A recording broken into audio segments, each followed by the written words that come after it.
سود پر رقم جو ہے اگر کوئی آدمی حاصل کرتا ہے کسی مجبوری کی وجہ سے یا کسی ذرائع کی وجہ سے تو وہ گناہ ہے۔ اگر وہی دکاندار اسے چیز دے کر اتنا ہی منافع لیتا ہے جتنا سود میں دینا تھا تو کیا وہ جائز ہے؟ یہ سود والا کیا چکر ہے؟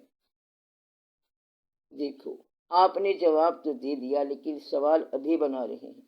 ایک بات ہوتی ہے شادی، شادی ہوتی ہے دو انسانوں کی، کہتا ہے کہ پھر یہ نکاح کا کیا چکر ہے؟ اصل میں تو شادی ہے، بچے تو پیدا ہوتے ہیں دونوں کے، ایک حرام کا ہے ایک حلال کا ہے۔ حرام کیا ہوتا ہے؟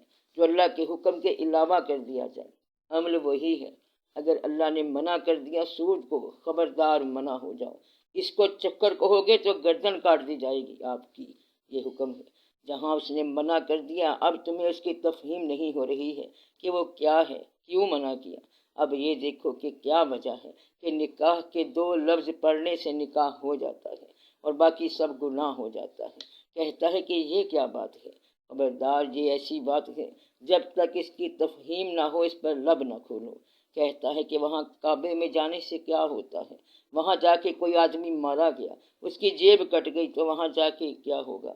خبردار، واقعہ دیکھتے جاؤ، جہاں یہ پتہ چل جائے کہ اللہ کا حکم ہے یا اللہ کے حبیب صلی اللہ علیہ وآلہ وسلم کا حکم ہے، آگے جواز نہ مانگنا۔ میں نے پہلے آپ کو بتایا ہے، گمراہ ہو جاؤ گے اور برباد ہو جاؤ گے۔ اللہ نے کہہ دیا کہ سور کو نہ کھاؤ، کہتا ہے کہ آدھی دنیا کھاتی ہے تو پھر کیا دقت ہے؟ اور کچھ لوگ کہتے ہیں کہ اللہ تعالیٰ نے سور کو پسند کیا ہوا ہے، اس کی نسل کو تم ضائع ہی نہ کرو، رہنے دو اس کو ایسے ہی، اس کو ذبح کوئی نہ کرے۔ شیطان سے اللہ تعالیٰ ناراض ہوا تو شیطان کو ہمیشہ کی طویل زندگی دے دی۔ اللہ کے کام ہیں، اللہ جانے ہمارے لیے کیا ہے کہ اس کو لعین اور رجیم کہہ دیا، تم بھی اس کو لعین اور رجیم کہہ دو۔ اس نے منع کر دیا کہ سور کو نہیں کھانا تو آپ نے نہیں کھانا۔ لحم خنزیر ہمارے لیے منع ہے۔ کہتا ہے کہ یہ وجہ کیا ہے؟ وجہ تو تمہیں سمجھ نہیں آتی، تمہارے پیدا ہونے کی کیا وجہ ہے؟ تمہیں مرنے کی وجہ سمجھ نہیں آئی ہے اور پیدا ہونے کی بھی کیا وجہ ہے کہ جو تمہارا باپ تھا اس کو دانا بیٹے کی بجائے بے وقوف بیٹا ملا۔ کہتا ہے کہ پہلے والدین بے وقوف ملے، اب اولاد بے وقوف ہے، بڑا دانا آیا کہیں سے۔ پاگل تو یہ آپ ہے کہ کبھی ماں باپ کو بے وقوف سمجھتا ہے اور کبھی اولاد کو بے وقوف سمجھتا ہے، یہ جھلا آدمی ہے۔ تو خدا کی بات کر رہا ہے کہ خدا کیا کہتا ہے، خدا کیا نہیں کہتا۔ کہتا ہے کہ اللہ تعالیٰ نے یہ کہا ہے، آپ سمجھو اس بات کو۔ اگر غور کرنا ہو تو اپنے بارے میں غور کرو، اگر ماننا ہو تو اللہ کو مانو۔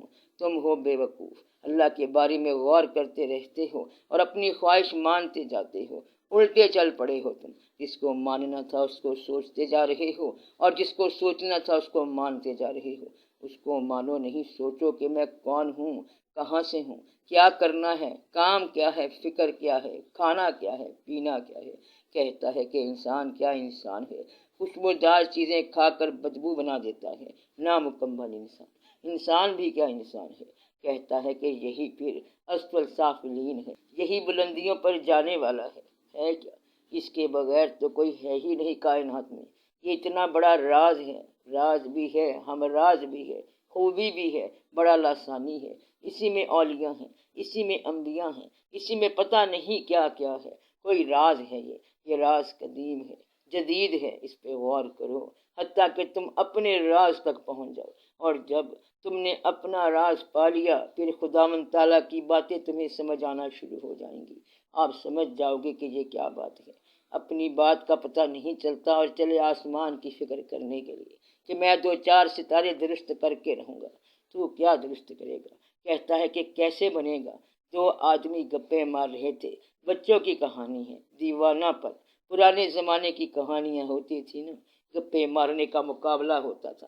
کسی زمانے میں ایک آدمی نے گپے ماری کہ میرے ابا جان کا ایک استبل ہوتا تھا اور گھوڑے تھے، مشرق سے مغرب تک استبل تھا، اس میں گھوڑے ہی گھوڑے تھے، بڑا طویل ترین استبل تھا۔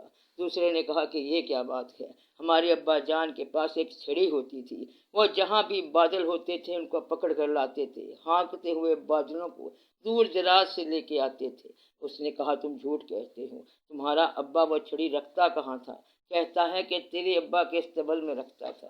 بات اتنی ساری ہے کہ گپے نہیں ہانکنی، اللہ کے بارے میں گپے مت لگاؤ، اپنے بارے میں سوچو کہ تم کیا ہو، تمہارا ہونا وائی ایٹ آل کیوں ہوا، اور جب ہونے کی ضرورت پڑ رہی ہے پھر تمہیں جانا پڑ رہا ہے، وائی کیوں، پھر تمہاری محبت کیسی ہو گئی دنیا کے ساتھ، اولاد کے ساتھ، خاص طور پر ماں باپ کے ساتھ، اور تمہارے اوپر کتنے پریشر آ گئے زمانے کے، حالات کے، محبتوں کے، خیال کے، فکر کے، حاصل کے، محرومیوں کے، اس کو سمجھو۔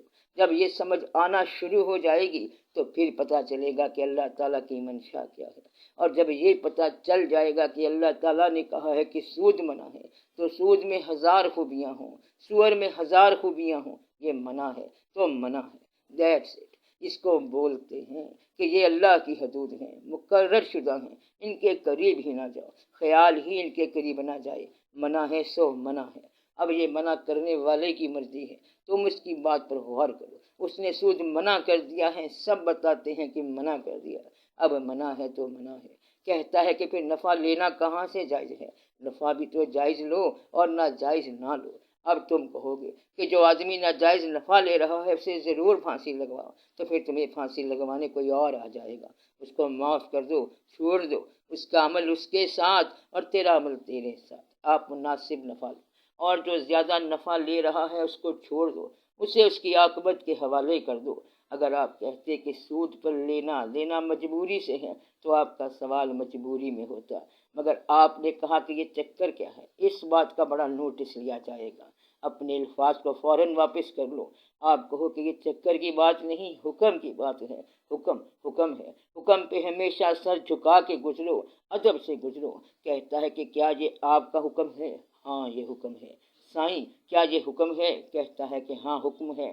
کہتے ہیں چلو ٹھیک ہے، حکم پہ کبھی بحث نہ کرو، بحث ہی سے شیطان بنا ہے۔ آپ کو بات سمجھ آئی؟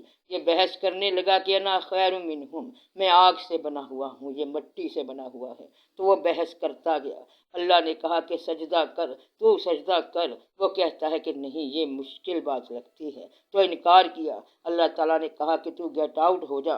مطلب یہ ہے کہ یہ بحث جو ہے، عام طور پر یاد رکھنا یہ بات، اللہ تعالیٰ کے احکام کی وضاحت چاہنا اور تھوڑا سا اعتراض کرنا انسان کو باغی اور محروم کر دے گا۔ پہلے کہے گا کہ میں وضاحت چاہتا ہوں کہ سود کیوں منع کیا گیا، اور پھر کچھ عرصے کے بعد گمراہ ہو جائے گا۔ کیوں منع نہیں کیا گیا؟ منع کیا گیا ہے کیوں ہوتا تو پہلے کیوں بتاتا اللہ میاں؟ اس نے کہا کہ منع ہے، کیوں تو بتایا ہی نہیں اس نے۔ اللہ تعالیٰ نے کہا کہ دیکھو جو لوگ میری راہ میں مر گئے ان کو تو مردہ نہ کہو، وہ زندہ ہیں، ختم ہو گئی بات۔ اب آپ سوچیں کہ وہ کیسے زندہ ہیں؟ اس نے کہا کہ تمہیں شعور ہی نہیں ہے، اب شعور نہ سمجھنے کی کوشش کرو۔ مطلب یہ ہے کہ تمہیں معلوم نہیں ہے کہ وہ کیسے زندہ ہیں، یہ تمہیں معلوم نہیں ہے۔ آپ بات سمجھ رہے ہیں کہ جہاں وجہ نہیں بتائی وہاں وجہ مت دریافت کرو، جو وجہ بتائی ہے اس وجہ کو سمجھو۔ وہ اللہ تعالیٰ کا کام ہے، وہ کہتا ہے کہ درخت کے قریب مت جاؤ، آج تک وجہ نہیں بتائی اس نے۔ وہ لوگ بتاتے رہتے ہیں کہ یہ درخت کیا تھا، دانائی تھا، وزڈم تھی، پھال تھا، آم تھا، سیب تھا، گندم تھی، کیا تھا کہ وہ مائی صاحبہ خود ہی تھے۔ سارے واقعات لوگ کہتے رہتے ہیں۔ انہوں نے کہا کہ قریب نہ جا، یہ حکم ہے، یہ آربیٹریری ول ہے، یہ آربیٹریری ول ہے اللہ کی۔ کیا ہے آربیٹریری ول؟ اب آربیٹریری کا مطلب کیا ہے؟ بغیر جواز کے اور بغیر سمجھائے ہوئے حکم۔ چلے جاؤ مشرق کو چلے جائیں تو مغرب کو کیا ہے معلوم، ختم، اینڈ ہو گیا۔ تو اس نے کہا کہ درخت کے قریب مت جاؤ، بس مت جاؤ، ایسا کرو تو کرو، نماز پڑھو، 5 کیوں پڑھی؟ اللہ میاں یہ کافی ہے نا، خبردار بحث نہیں۔ معذرت جو ہے وہ اور چیز ہے، اور سوال جو ہے یہ اور چیز ہے۔ اللہ تعالیٰ سے سوال نہ کرو۔ میرے خیال میں آپ اس سوال کا جواب سوچو جو اللہ کرنے والا ہے تم سے۔ اللہ تم سے پوچھنے والا ہے کہ تمہیں میں نے بھیجا تھا، تمہیں میرا پیغام ملا تھا، تو تم نے کیا سوچا؟ تم نے عمل کیا کیا؟ کسی آدمی کو دکھ پہنچایا؟ کسی اسلامی کام کو تم نے ترک کیا؟ کوئی اسلام کے نام پر حکم عدولی کی؟ بڑی دانائی کرتے جا رہے تھے، اور عقل جو ہے وہ میرے ہی مقابلے میں لے آئی، اور سورج کے مقابلے میں تم کیا کرنے لے کر دوڑ رہے تھے؟ تم پاگل تھے۔ تو اس کی طرف رجوع کرو، احکام کے بارے میں کبھی سوال نہیں کرو۔ جب یہ پتہ چل گیا کہ یہ بات حضور اکرم صلی اللہ علیہ وآلہ وسلم کی ہے تو خاموش۔ جو آپ صلی اللہ علیہ وسلم نے فرمایا وہ صحیح ہے، سمجھ نہ آئے تب بھی صحیح ہے، سمجھنے کی بات نہیں ہے۔ جو فرمایا آپ صلی اللہ علیہ وسلم نے صحیح ہے، اللہ نے فرمایا تو صحیح ہے، سمجھ آئے یا نہ آئے صحیح ہے۔ اللہ کو ماننے کا مطلب ہی یہی ہے کہ اس کی بات سمجھ آئے یا نہ آئے، ماننا ہے۔ یہ دھیان کرو، اس بات پر غور کرو۔